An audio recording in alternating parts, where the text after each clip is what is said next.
প্রধানমন্ত্রী সাইফুজ্জামান চৌধুরীর যুক্তরাজ্যের সম্পত্তি জব্দ করেছে দেশটির জাতীয় অপরাধ সংস্থা এনসিএ।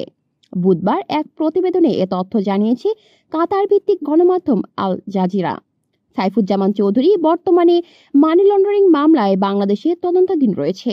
তিনি ক্ষমতাচ্যুত সাবেক প্রধানমন্ত্রী ও বর্তমানে নিষিদ্ধ আওয়ামী লীগের প্রধান শেখ হাসিনার ঘনিষ্ঠ সহযোগী ছিলেন।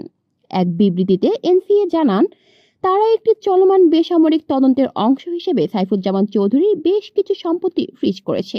এর ফলে তিনি এসব সম্পত্তি বিক্রি করতে পারবেন না।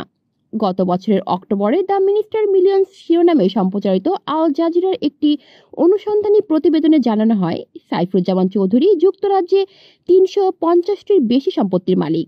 আই ইউনিটে প্রকাশিত তথ্য অনুযায়ী বাংলাদেশের মুদ্রা আইন অনুযায়ী একজন নাগরিক দেশ থেকে বিদেশে বছরে $১২,০০০ বেশি পাঠাতে পারবেন না। তবে সাইফুজ্জামানের বার্ষিক সীমা অতিক্রম করেছিলেন। তদন্তে আরও জানা গেছে, লন্ডন, দুবাই ও নিউ ইয়র্কে আবাসন খাতে তিনি $৫০ কোটি বেশি ব্যয় করেছেন, কিন্তু বাংলাদেশের আয়কর রিটার্নে তার এসব বিদেশি সম্পদের কোনো উল্লেখ নেই। কলি শিকদার, বাংলা নিউজ নেটওয়ার্ক।